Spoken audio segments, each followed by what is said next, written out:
Attack ಅನ್ನೋಂಥದ್ದು ಇವತ್ತು ಅತಿ ಹೆಚ್ಚಾಗಿ ಮಹಿಳೆಯರ ಮೇಲೆ ನಡೆಯುವಂಥ ದೌರ್ಜನ್ಯವಾಗಿರುತ್ತೆ. ಮಹಿಳೆ ಮೇಲೆ ನಡೆಯುವಂಥ ದೌರ್ಜನ್ಯವಾದು ಸಾಮಾಜಿಕವಾಗಿ, ಆರ್ಥಿಕವಾಗಿ, ಮಾನಸಿಕವಾಗಿ, ಭೌತಿಕವಾಗಿ ತೊಂದರೆಗೆ ಒಳಪಡ್ತಾರೆ ಮಹಿಳೆಯರು. ಯಾಕೆ ಆಸಿಡ್ ಅಟ್ಯಾಕ್ ನಡೆಯುತ್ತೆ, ಏನ್ ಕಾರಣಕ್ಕೋಸ್ಕರ ನಡೆಯುತ್ತೆ ಅಂದ್ರೆ, ಈ ಪ್ರೇಮ ವಿವಾಹ ಇರ್ಬೋದು, ಮದುವೆ ಇರ್ಬೋದು, ವರದಕ್ಷಿಣೆ ಕಿರುಕುಳ ಇರ್ಬೋದು, ಇಲ್ಲ ಸಿವಿಲ್ ಡಿಸ್ಪ್ಯೂಟ್ ಇರ್ಬೋದು, ಫ್ಯಾಮಿಲಿ ಕಲಹಗಳಿರ್ಬೋದು, ಈ ರೀತಿ ತುಂಬಾ ಕಾರಣಗಳಿಂದ ಆಸಿಡ್ ಅಟ್ಯಾಕ್ ನಡೆಯುವಂಥ ಚಾನ್ಸಸ್ ಹೆಚ್ಚಾಗಿ ಮಹಿಳೆಯರ ಮೇಲೆ ಇರುತ್ತೆ. ಇದನ್ನ ಕಾನೂನಲ್ಲಿ ಕ್ರಿಮಿನಲ್ ಪ್ರಕರಣ ದಾಖಲಿಸಿಕೊಳ್ಳುವಂತಹ ಚಾನ್ಸಸ್ ಹೆಚ್ಚಾಗಿರುತ್ತೆ.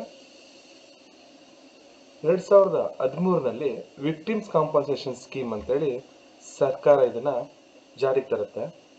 ಮುಂಚೆ IPC-ನಲ್ಲಿ ಮೊದಲಿಗೆ 307 ಸೆಕ್ಷನ್ನಲ್ಲಿ ಅಟೆಂಪ್ಟ್ ಟು ಮರ್ಡರ್ ಅಂತೇಳಿ ಇದನ್ನ ಕನ್ಸಿಡರ್ ಮಾಡ್ತಿದ್ರು.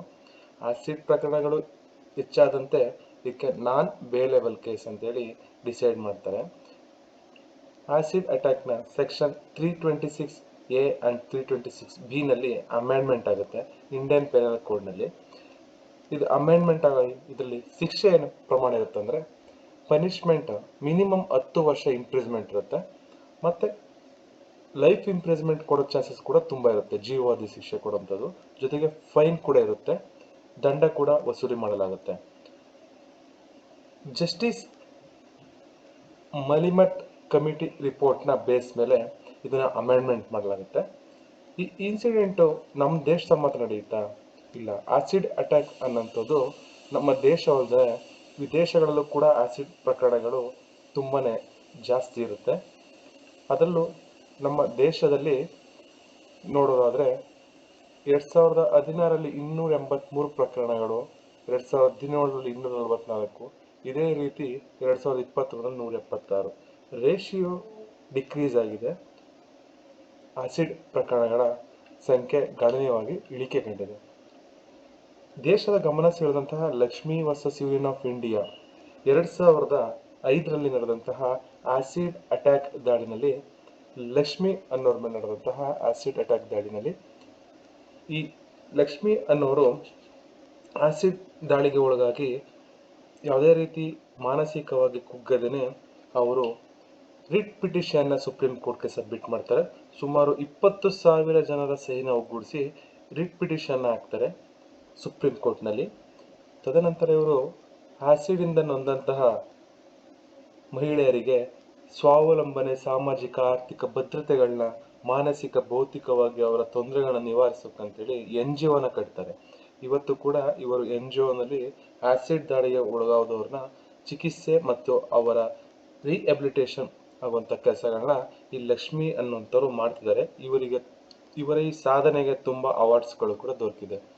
ಹಾಗಾದ್ರೆ ಆಸಿಡ್ ದಾಳಿ ಆದಂತಹ ಏನು ಮಾಡಬೇಕು? ಮೊದಲು ಅವರಿಗೆ ಟ್ರೀಟ್ಮೆಂಟ್, ಮೆಡಿಕಲ್ ಟ್ರೀಟ್ಮೆಂಟ್ ನ ಅವಶ್ಯಕತೆ ತುಂಬಾನೇ ಇರುತ್ತೆ. ಪ್ಲಾಸ್ಟಿಕ್ ಸರ್ಜರಿ ಅಂತಹ ಕಾಸ್ಟ್ಲಿ ಆದಂತಹ ಆಪರೇಷನ್ಗಳ ಅವಶ್ಯಕತೆ ಬೀಳುವಂತ ಚಾನ್ಸಸ್ ಕೂಡ ಇರುತ್ತೆ. ಇದು ಮೊದಲ ಹಂತದಲ್ಲಿದ್ರೆ, ತದನಂತರ ಅವರಿಗೆ ಕೌನ್ಸೆಲಿಂಗ್ ನ ಅವಶ್ಯಕತೆ ಇರುತ್ತೆ. ಕೌನ್ಸೆಲಿಂಗ್ ಕೂಡ ಅವರಿಗೆ ತುಂಬಾ ಮುಖ್ಯವಾದಂತಹ ಎರಡನೇ ಹಂತವಾಗಿರುತ್ತೆ. ಈ ಕೌನ್ಸೆಲಿಂಗ್ ನಂತರ ಅವರಿಗೆ ಸಮಾಜದಲ್ಲಿ ಆರ್ಥಿಕವಾಗಿ ಸದೃಢವಾಗಿ ನಿಲ್ಲಬೇಕು ಅಂತ ಹೇಳಿದ್ರೆ ಅವರಿಗೆ ಕಾಂಪನ್ಸೇಷನ್ ಅನ್ನೋದನ್ನ ಕೊಡುತ್ತೆ.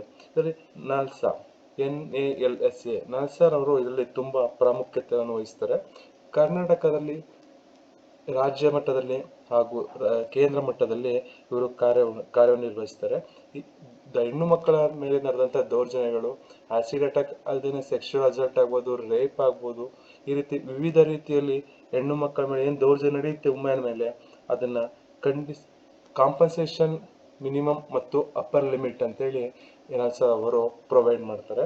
ಇದಕ್ಕೆ ಇವ್ರದೇ ಅಂತ ಫಂಡ್ ಅನ್ನು ಕೇಂದ್ರ ಮತ್ತು ರಾಜ್ಯ ಸರ್ಕಾರಗಳು ಪ್ರೊವೈಡ್ ಮಾಡಿ ಕೊಡ್ತಾರೆ. ಇದಲ್ದೇನೆ ಕರ್ನಾಟಕದ ನ್ಯಾಯಮೂರ್ತಿಗಳಾದ ವೀರಪ್ಪ ಹಾಗೂ ಶ್ರೀಶಾನಂದ ಅವರು ಕೂಡ 10 ಲಕ್ಷ ಫೈನ್ ಹಾಗೂ ಲೈಫ್ ಇಂಪ್ರಿಸ್ಮೆಂಟ್, ಜೀವಾವಧಿ ಶಿಕ್ಷೆಯನ್ನು ಕೂಡ ಘೋಷಿಸ್ತಾರೆ. ರೀಸೆಂಟ್ ಜಡ್ಜ್ಮೆಂಟ್ ನಲ್ಲಿ ಕೂಡ ಅದನ್ನ ಉಲ್ಲೇಖಿಸ್ತಾರೆ. ಆಸಿಡ್ ದಾಳಿಗೆ ತುತ್ತಾದಂತಹ ಬಹುತೇಕ ಹೆಣ್ಣು ಮಕ್ಕಳಲ್ಲಿ ಕೊರತೆ ಏನಪ್ಪಾ ಅಂತ ಹೇಳಿದ್ರೆ, ಅವರಿಗೆ ಮತ್ತೆ ಸಮಾಜದ ಮುಖ್ಯ ವೇದಿಕೆಗೆ ಕರೆತರುವುದು, ಅವರಲ್ಲಿರುವಂತಹ ಶಕ್ತಿಯನ್ನು ಕೂಡ ಹೆಚ್ಚುಗೊಳಿಸೋದು ಕೂಡ ಇಲ್ಲಿ ಮುಖ್ಯವಾಗಿರುತ್ತೆ. ಇದಲ್ದೇನೆ ಮತ್ತೊಂದು ಕೇಸ್ ನೋಡೋದಾದ್ರೆ ಸೋನಾಲಿ ಮುಖರ್ಜಿ ಅನ್ನೋರ ಮೇಲೆ 2003ರಲ್ಲಿ ಆಸಿಡ್ ದಾಳಿ ನಡೆಯುತ್ತೆ. ಇದು ಕೂಡ ದೇಶದಲ್ಲಿ ತುಂಬಾ ಸಂಚಲನವನ್ನು ಮೂಡಿಸುತ್ತೆ ಮತ್ತು ಗಮನವನ್ನು ಸೆಳೆಯುತ್ತೆ. ಹಾಗಾದ್ರೆ ನಮ್ಮ ಕಾನೂನು ಯಾವ ರೀತಿ ಸೇವ್ ಮಾಡುತ್ತೆ ಅಂತ ಹೇಳಿದ್ರೆ, ನಮ್ಮ ಕಾನ್ಸ್ಟಿಟ್ಯೂಷನ್ ಸಂವಿಧಾನದಲ್ಲಿ ಆರ್ಟಿಕಲ್ 21 ಪ್ರತಿಯೊಬ್ಬರಿಗೂ ಜೀವಿಸುವ ಹಕ್ಕು, ಅವರ ಸ್ವಾತಂತ್ರ್ಯದ ಹಕ್ಕು, ಎಜುಕೇಶನ್, ಮದುವೆ, ಈ ರೀತಿ ಹಲವಾರು ಹಕ್ಕುಗಳನ್ನ ಆರ್ಟಿಕಲ್ 21 ಕೊಡುತ್ತೆ. ಇದನ್ನ ಪ್ರೊಟೆಕ್ಟ್ ಮಾಡೋದಕ್ಕೆ ಅಂತೇಳಿ ಮತ್ತೆ ತದನಂತರ ಆರ್ಟಿಕಲ್ 41 ಕೂಡ ಇವರಿಗೆ ಯಾರು ಆಸಿಡ್ ದಾಳಿಗೆ ತುತ್ತಾಗಿ ನೊಂದಿರ್ತಾರೆ ಅವರ ಕುಟುಂಬ ಮತ್ತು ಅವರ ಏಳಿಗೆಗಾಗಿ ಅವರಿಗೆ ಕೆಲಸ ಅನ್ನೋದು ತುಂಬಾ ಅವಶ್ಯಕತೆ ಇರುತ್ತೆ.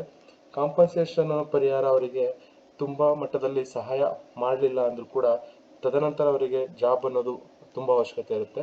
ಅವರಿಗೆ ಮಾನಸಿಕವಾಗಿ ಸದೃಢಗೊಳಿಸೋದಂತಹ ಕೆಲಸ ಮೊದಲು ನಡೆಯಬೇಕು.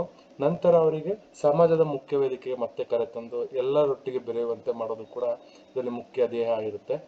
ಅವರು ಮತ್ತೆ ಮೊದಲಿನಂತೆ ಸಮಾಜದಲ್ಲಿ ಅವರ ಮೇಲಾದಂಥ ದಾಳಿಯನ್ನು ಖಂಡಿಸಿ ಅವರು ಹೋರಾಟ ಮಾಡೋದಂಥದ್ದಲ್ಲಿ ಬಹುಮುಖ್ಯ ಘಟಕವಾಗಿರುತ್ತೆ. ಅವರು ಕೆಲಸದಲ್ಲಿ ಮತ್ತೆ ತೊಡಗಿಸಿಕೊಂಡು ಎಂದಿನಂತೆ ಅವ್ರ ಜೀವನ ನಡೆಸಬೇಕಾಗುತ್ತೆ. ಆಸಿಡ್ ಅಟ್ಯಾಕ್ ಆದಂಥವ್ರನ್ನ ಡಿಸಬಿಲಿಟಿ ಕೈಂಡ್ಸ್ ಅಂಡರಲ್ಲಿ ಇವರಿಗೆ ಆಕ್ಟ್ ಅವಕಾಶ ಮಾಡಿಕೊಡುತ್ತೆ. ಫಿಸಿಕಲ್ ಡಿಸಬಿಲಿಟಿ ಅಂಡರಲ್ಲಿ ಇವ್ರನ್ನ ಕನ್ಸಿಡರ್ ಮಾಡ್ಬೋದು. Please stop acid attacks please.